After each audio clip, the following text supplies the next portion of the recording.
This morning, new economic relief as the Federal Reserve cut interest rates by a quarter point.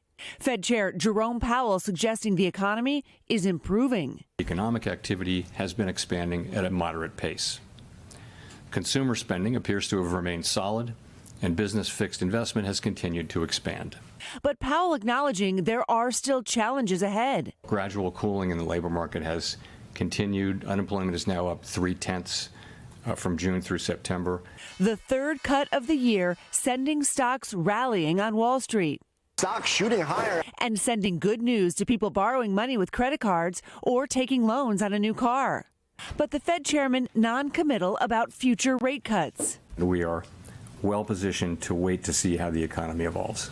A big reason is how stubborn inflation is proving to be, something President Trump addressed yesterday. We inherited high prices. We're bringing them down very rapidly, and we're bringing them down to very, very good levels. They'll soon be down at very good levels. The most recent government data shows annual inflation at 3%, the highest level of Trump's second term. And a new poll finding nearly half of Americans say they find it difficult to afford everyday essentials. Powell says a big factor keeping inflation high, President Trump's tariffs. It's really tariffs that's causing the most of the inflation overshoot. Americans are also feeling the pinch when it comes to homeownership, with the median age for first-time buyers now at 40 years old, an all-time high. Is there a chance we're going to see more affordability in the housing market so more people can maybe enjoy that part of wealth creation? I don't know that, a 25 basis point decline in the federal funds rate is going to make much of a difference for people. All right, so they cut the rates for the third time this year. And Christine, they also seemed a bit more optimistic about the economy at large yesterday as well. That's right. Looking forward, their outlook is a little more positive for next year, seeing a little more growth in the economy next year.